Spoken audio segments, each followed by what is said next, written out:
دلته د پکتیا په مرکز ګردیز کې د هیواد د ګڼو ولایتونو څخه د شاتو مچیو روزونکو له ولایتي چارواکو سره په یاده برخه کې د لاسته راوړنو سربیره خپلې غوښتنې شریکې کړې. په جوړو شوو مراسمو کې د شاتو مچیو روزونکو څرګنده کړه د تیر په پرتله د مناسب اقلیم له امله د شاتو د روزنې کاروبار وده کړې، خو په خبره یې کې ځینې ستونزې هوارې شي هیواد به په یادې برخې کې ځان بسیاینې ته ورسیږي. د شاتو د مچیو د اتحادیې عمومي مشر شاه جهان مبارز او د مچیو روزونکي محمد یوسف وویل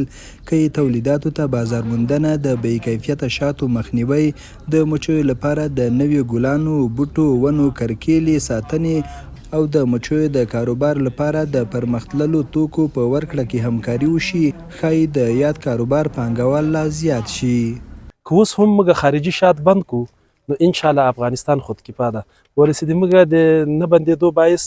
هغه دا ده چې موږ له حکومت سره په دغه باندې راپور نه ده شریک کړی او پوره معلومات مو نه دي ورکړي د وزارت مالیې دپاره چې موږ دغه ته اوس توجه د دوی واړو چې دا خارجي اسات اصل بند کړي.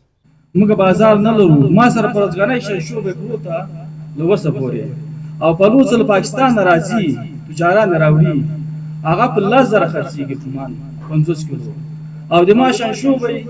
په 9,000 روپۍ خرڅېږي. همدغه د تقلبي شات بندول باید دغه موږ په افغانستان کې بند کړو، دغه مخنیوی باید وکړو.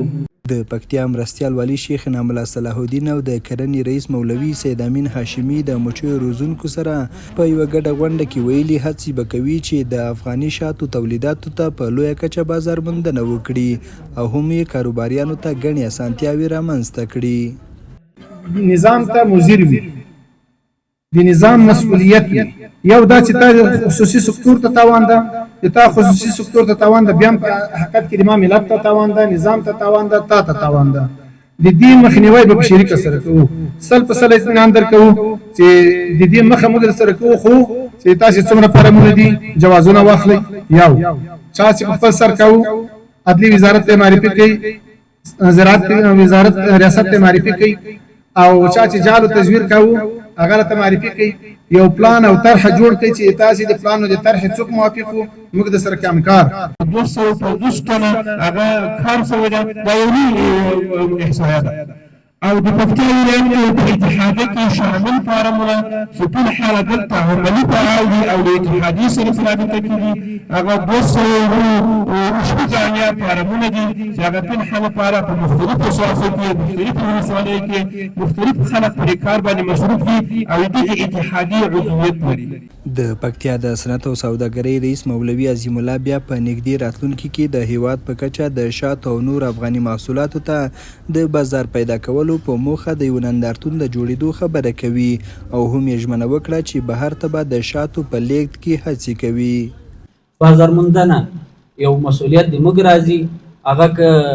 د شاتو په بخش کې وي که د نورو تولیداتو په بخش کې وي، انشاءالله په پوره معنا ورته ژمن یو، په پوره معنا به یې ترسره کوو. هلې ځلې راتلونکي کې میاشت کې موږ په پکتیا ولایت کې یو نړیوال نندارتون لرو، انشاءالله د ټولو د مچیو چې کوم د اصلو کاروباریان دي له ټولو څخه هیله کوو چې په کې اشتراک وکړي. هلته خارجیان هم راځي، د خارج